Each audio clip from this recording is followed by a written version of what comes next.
Et salut, bon, on se retrouve dans une nouvelle présentation d'outillage où, je sais pas si tu suis la page, j'ai cramé ma scie sous table récemment et donc j'ai décidé de prendre une Ryobi pour aller assortie avec tout le reste, la RTS 1800 EF. Donc on va commencer avec un petit unboxing, comme c'est du tout neuf, et puis après on va commencer par voir un peu toutes les caractéristiques et tout ça, et l'essayer. Allez, c'est parti. Voilà, donc on va commencer à procéder au déballage du carton. Donc on va voir ça, donc déjà on va trouver un petit papier pour nous préciser qu'il y a des cartons et des emballages à l'intérieur de la machine. On va sortir la machine, donc tout est bien emballé, tout est bien protégé. Les pieds au fond de la machine, la scie qui est là, le guide de butée parallèle, un carton à l'intérieur ainsi qu'un morceau de polystyrène. Donc après il y a le poussoir, le guide de coupe d'onglet, un carter de protection, une réduction pour l'aspirateur, les clés de service, un premier sac de visserie pour les pieds et un deuxième sac de visserie pour fixer la machine sur le socle. Et bien sûr une notice. Donc on va commencer par procéder au montage des pieds. Donc on déplie les pieds tout simplement. Donc elle est fournie avec 3 pieds fixes avec des embouts noirs et un pied à visser réglable avec un embout vert. Donc on va prendre le premier sachet de vis. Donc les vis qui ont une petite tête carrée, la clé de 10 et on va venir serrer tout ça.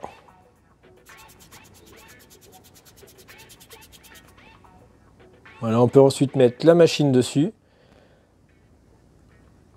ouvrir le deuxième sachet de vis et on va venir visser donc directement dans le taraudage qui est fait sur le châssis, donc en pensant bien à mettre les deux rondelles pour éviter que les boulons ne se défassent.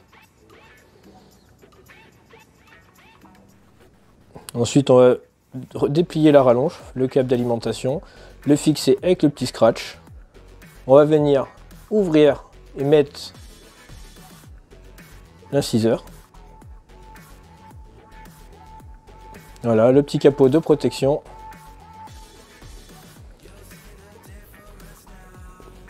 Et je vais venir y mettre du coup tous les accessoires dessus, le guide d'onglet, le guide de coupe parallèle,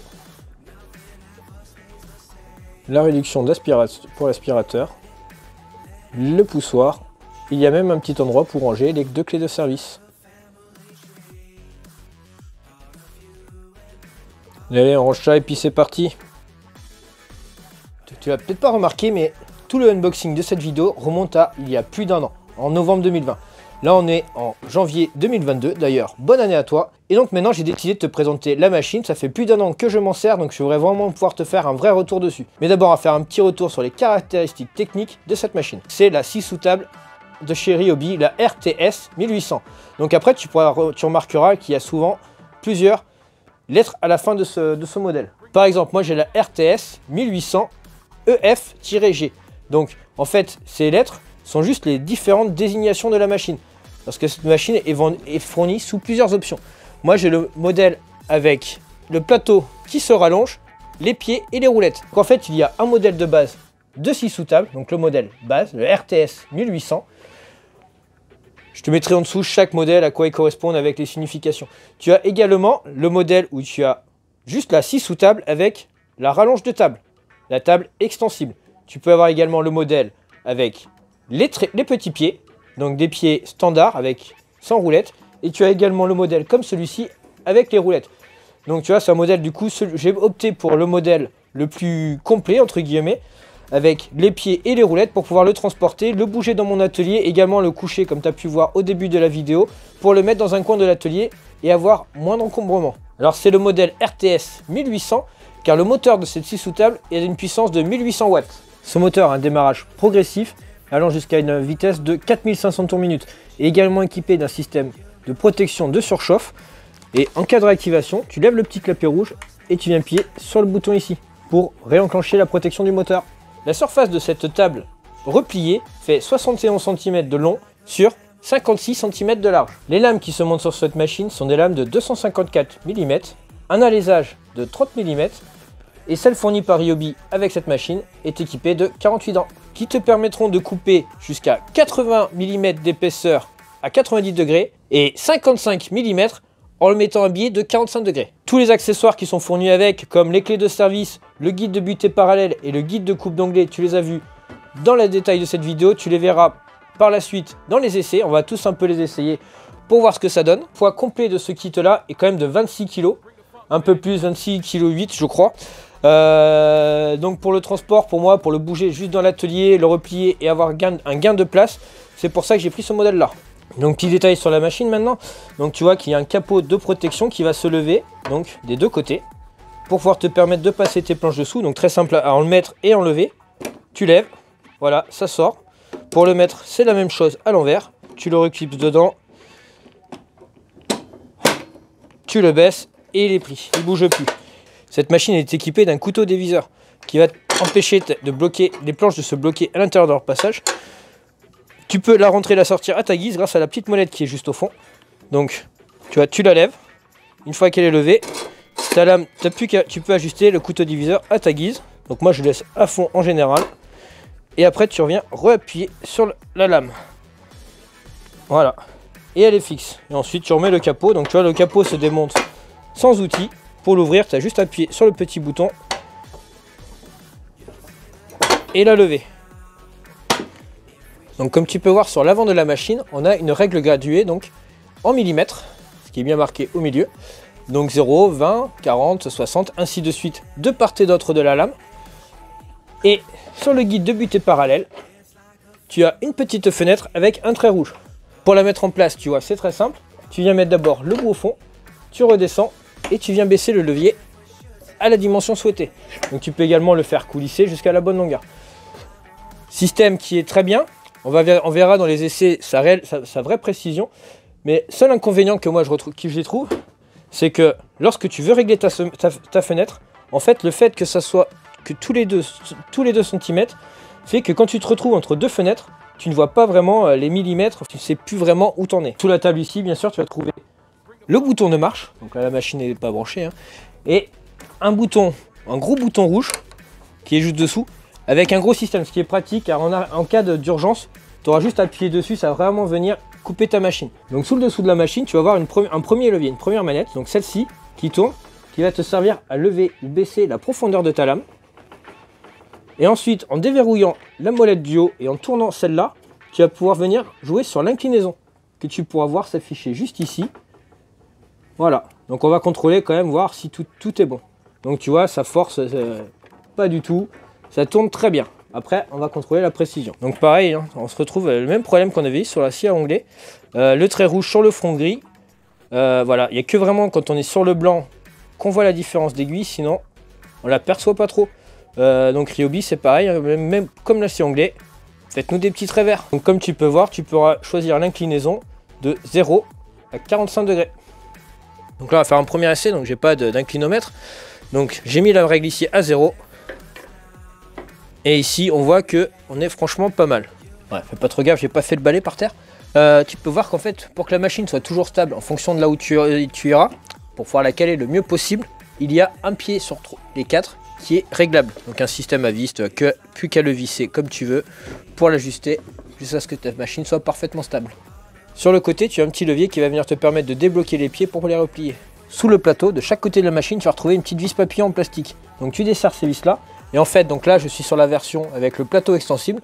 J'aurai plus qu'à tirer dessus pour agrandir mon plateau. Donc il y a des butées au fond, de manière à ce que tu ne puisses pas l'enlever. Ce qui te permettra de gagner 16 cm et demi en largeur. Donc à l'arrière de la machine, tu vas trouver deux petits ergots qui vont te permettre d'enrouler ton câble autour avec un petit scratch, de manière à pouvoir ranger le câble pour le transport, éviter qu'il traîne partout. Que franchement un truc qui est assez pratique. Tu as ici une sortie pour brancher ton aspirateur, donc qui va faire 65 mm extérieur et 60 mm intérieur. Avec est également fourni une réduction pour l'aspiration pour passer de cette taille là à 35 mm extérieur. Donc pour me le remettre en place, c'est simple. Tu as une petite flèche sur la réduction, tu viens la mettre en face du trait et ensuite tu la tournes un petit peu de manière à venir la bloquer. Je sais pas si tu peux le voir de là-haut, mais sur le plateau, ils ont mis une petite flèche qui va dans ce sens-là. Pourquoi? Je ne sais pas. Pour moi, c'est une très mauvaise idée. J'aurais mis la flèche dans le sens d'insertion de la planche, donc dans le sens inverse. Parce qu'à mon avis, ça pourra induire la personne qui n'y connaît rien et qui ne sortira pas l'inciseur de lame en erreur. Et la personne pensera que les planches vont dans ce sens-là et insérera ses planches dans le mauvais sens. Donc on va commencer à faire les essais. Donc là, une planche de contreplaqué, 18 mm d'épaisseur. On va essayer ça avec le guide de butée parallèle. Je vais les régler sur 80 mm pour ce premier essai.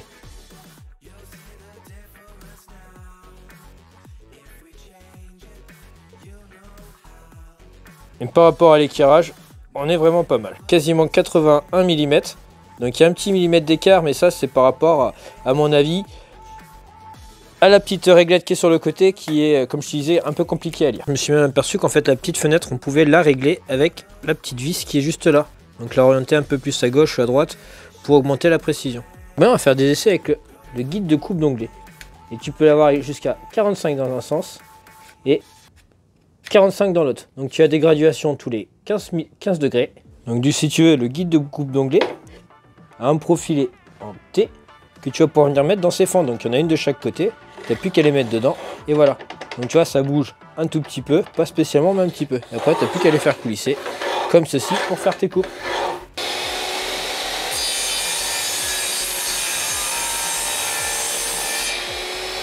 Bon, voilà le résultat sur la coupe d'onglet. Tu vois qu'on n'est pas bien.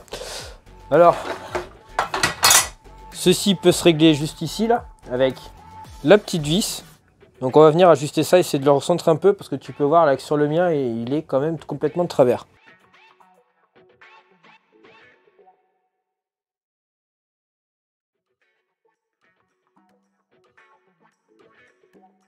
Donc pour régler l'alignement, ce que je vais faire, c'est venir mettre un équerre dessus, ajuster parfaitement l'alignement, bien serrer cette vis là, et ensuite je vais venir, donc, tu vois le léger décalage que j'avais sur mon trait à 45, ajuster cette vis.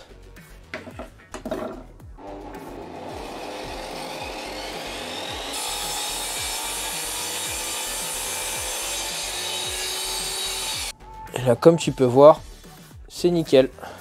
Donc pour tester les capacités de coupe maximale, là j'ai trouvé un chevron, donc ça doit être du pain. Donc on va le débiter, je vais couper un morceau de 80 mm d'épaisseur pour tester l'épaisseur de coupe maximale. Voilà, donc là j'ai fait mon morceau de 80 mm d'épaisseur et je vais venir en débiter un autre morceau. Là on va faire un cube.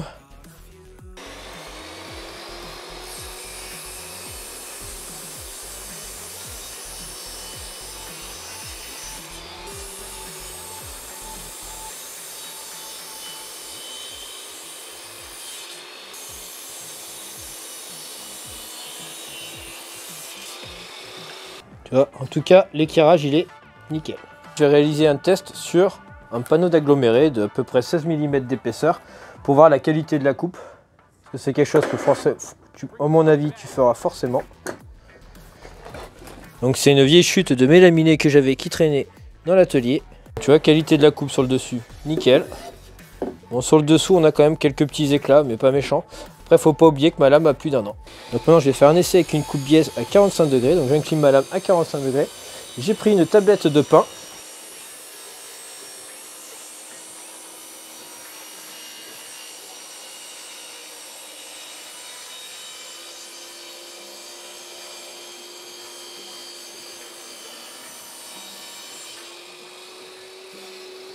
Verdict.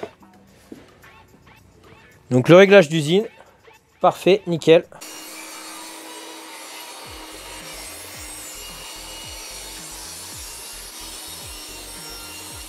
On vient de voir que mon angle était bon, donc moi je ne vais pas y toucher. Mais sur le côté de la machine, juste à côté de la molette, tu as une petite vis qui va te permettre de régler ton aiguille d'inclinaison. Bon voilà, les tests sont terminés, donc maintenant je vais te donner mon ressenti sur cette machine.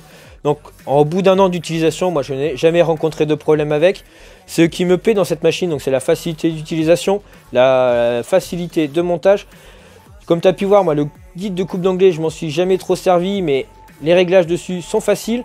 Les réglages d'usine étaient bons, entre l'éclairage, le 45 degrés, nickel. La lame d'assez bonne qualité, au bout d'un an je l'ai jamais changé, je l'ai jamais affûté ou quoi que ce soit, et puis tu auras vu qu'elle coupe toujours aussi bien. Ce que je reprocherais à cette machine, c'est le guide de butée parallèle. Lire à travers la fenêtre, c'est vraiment la guerre, comme tu as pu le voir, on a un petit millimètre d'écart, c'est pas énorme, mais voilà, c'est un petit bémol. Ce que j'adore chez elle aussi, c'est le fait qu'elle ait des petites roulettes, les trépieds, c'est-à-dire qu'on n'a pas besoin de se fabriquer un meuble pour le faire. On la pose sur les pieds, on ajuste le pied, on la cale, machin. Si on veut la démonter, on la replie, on la fait rouler comme un petit chariot. Donc ce qui est très pratique pour la transporter, pour l'amener sur un chantier, pour la ranger dans un coin de l'atelier, du coup elle prendra moins de place. Juste la machine avec les quelques accessoires, sans pied, sans rallonge, est aux alentours des 230 €. Tu trouveras tout, je te mets tout dans la description, les différentes versions, tout ça. T'as qu'à aller voir dedans, tu verras plus. Et la version complète, comme celle-ci, avec la rallonge, les roulettes et les trépieds, est aux alentours des 300 €. Voilà. Bon, bah j'espère que cette vidéo t'aura plu. Dans quel cas, je t'invite à laisser un petit commentaire, bien sûr les petits pouces. N'hésite pas non plus à t'abonner et à activer la cloche des notifications pour ne pas rater les prochaines vidéos. Allez, ciao ciao!